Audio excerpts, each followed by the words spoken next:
بسم اللہ الرحمن الرحیم۔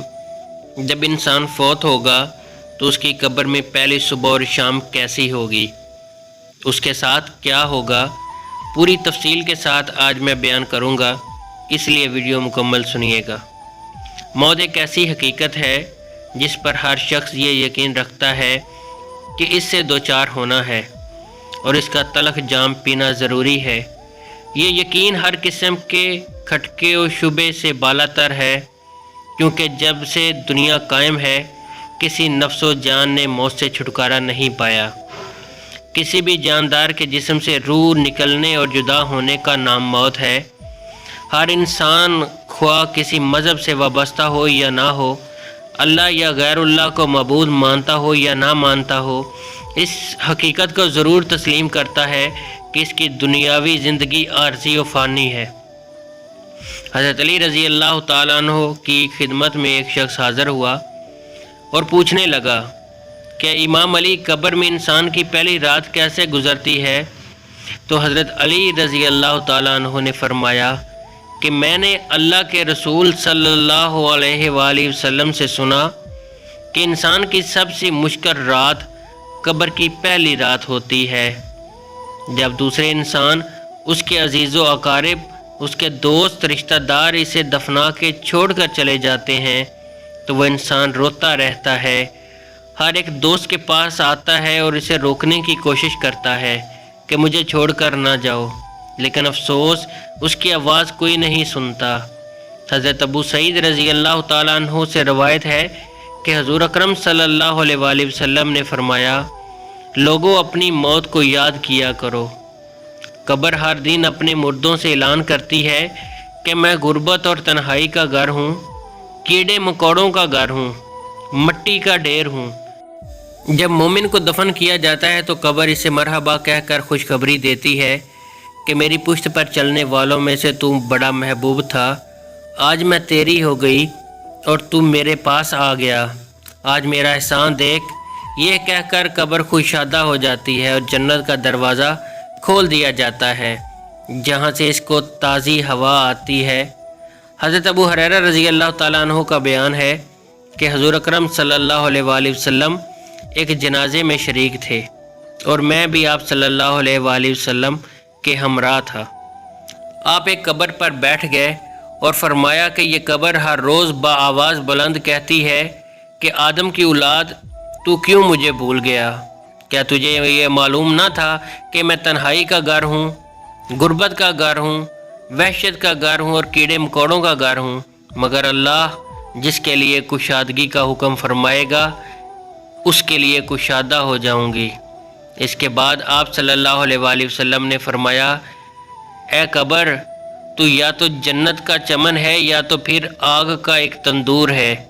حضور اکرم صلی اللہ علیہ وآلہ وسلم نے فرمایا کہ مردہ جب قبر میں رکھا جاتا ہے تو قبر اسے کہتی ہے، اے ابن آدم، تو ہلاک ہو، تجھے کس چیز نے مجھ سے دھوکے میں رکھا؟ کیا تجھے معلوم نہ تھا کہ میں کیڑے مکوڑوں کا گھر ہوں؟ تجھے کس چیز نے مجھ سے بہکا کر نڈر کر دیا اور تو میری پشت پر بہت اکڑ کر چلتا تھا؟ اگر وہ مردہ نیک ہوگا تو جواب دینے والے اسے جواب دیں گے، کیا قبر تو دیکھ تو صحیح اس کے اعمال کیسے ہیں، یہ اچھائی اختیار کرتا تھا اور برائی سے دور رہتا تھا۔ یہ سن کر قبر کہتی ہے، بے شک یہ نیک تھا، اب میں اس کے لیے سرسبز ہو جاتی ہوں۔ مردے کا جسم اس وقت منور ہو جاتا ہے اور اس کی روح اللہ کی طرف بھیج دی جاتی ہے۔ حضرت عبداللہ بن عبید رضی اللہ تعالیٰ عنہ سے روایت ہے کہ حضور اکرم صلی اللہ علیہ وآلہ وسلم نے فرمایا کہ مردہ قبر میں پستا ہے اور ان لوگوں کے لیے گھروں کی آواز بھی سنتا ہے جو اس کے ساتھ جنازے میں گئے۔ مردے سے ان کے قبر کہتی ہے کہ ابن آدم، تیری ہلاکت ہو، تو نے میری تنگی، بدبو اور کیڑے مکوڑوں کا خوف نہیں کیا، اس لیے تو نے ان چیزوں سے بچنے کے لیے تیاری نہ کی۔ بدعمال مردے سے قبر کہتی ہے کہ تو نے میری تاریکی، میری وحشت اور میری تنہائی اور تنگی، میرا غم تجھے یاد نہ کر رہا۔ اس کے بعد قبر اس کو جکڑ لیتی ہے اور فرشتے اس کو ہتھوڑوں سے ایسے مارتے ہیں کہ اس کی پسلیاں ادھر کی ادھر ہو جاتی ہیں، پھر دوزخ کی کھڑکی اس پر کھول دی جاتی ہے اور وہ مردہ حشر تک اس عذاب میں مبتلا رہتا ہے۔ مرنے کے بعد ہر مردے کو صبح اور شام اس کا ٹھکانہ دکھایا جاتا ہے۔ فرشتے جنتی کو جنت دکھا کر خوشخبری دیتے ہیں اور دوزخی کو دوزخ دکھا کر اس کی حسرت اڑاتے ہیں۔ حضرت قتادہ رحمۃ اللہ علیہ فرماتے ہیں کہ عذاب قبر کے 3 حصے ہیں۔ 1/3 عذاب پیشاب سے نہ بچنے کے سبب، 1/3 غیبت کے سبب اور 1/3 چغل خوری کے سبب ہوتا ہے۔ حضرت ابن عمر رضی اللہ تعالیٰ عنہ سے روایت ہے کہ رسول اللہ صلی اللہ علیہ وآلہ وسلم نے ارشاد فرمایا، جب انسان کا انتقال ہو جاتا ہے تو اس پر صبح و شام اس کا ٹھکانہ پیش کیا جاتا ہے۔ اگر وہ اہل جنت میں سے ہیں تو جنت والوں کا مقام، اور اہل جہنم میں سے ہے تو جہنم والوں کا مقام اس کو دکھایا جاتا ہے۔ پھر کہا جاتا ہے کہ یہ تیرا ٹھکانہ ہے یہاں تک کہ اللہ تجھ کو قیامت کے دن اٹھائے گا۔ اسی طرح حضرت عائشہ رضی اللہ تعالیٰ عنہ سے روایت ہے کہ ایک یہودی عورت ان کے پاس آئی اور اس سے نے عذاب قبر کا ذکر کرتے ہوئے حضرت عائشہ رضی اللہ تعالیٰ عنہ کو دعا دی، اللہ تعالیٰ آپ کو عذاب قبر سے بچائے۔ حضرت عائشہ رضی اللہ تعالیٰ عنہ نے رسول اللہ صلی اللہ علیہ وآلہ وسلم سے اس بات سوال کیا کہ کیا واقعی عذاب قبر ہوتا ہے؟ تو رسول اللہ صلی اللہ علیہ وآلہ وسلم نے ارشاد فرمایا، جی ہاں، عذاب قبر برحق ہے۔ حضرت عائشہ رضی اللہ تعالیٰ عنہ فرماتی ہیں، اس کے بعد میں نے رسول اللہ صلی اللہ علیہ وآلہ وسلم کو ہمیشہ دیکھا کہ ہر نماز میں آپ عذاب قبر سے پناہ مانگتے تھے۔ سیدنا ابو سعید خضری سیدنا زید بن ثابت رضی اللہ تعالیٰ عنہ سے روایت کرتے ہیں کہ انہوں نے فرمایا کہ ہم قبیلہ بنو نجار کے ایک باغ میں رسول اکرم صلی اللہ علیہ وآلہ وسلم کے ساتھ تھے اور آپ صلی اللہ علیہ وآلہ وسلم کھچر پر سوار تھے۔ اچانک وہ کھچر اس طرح بدکا کہ نبی اکرم صلی اللہ علیہ وآلہ وسلم کو گرا دیتا۔ وہاں دیکھا تو 4، 5 یا 6 قبریں تھیں۔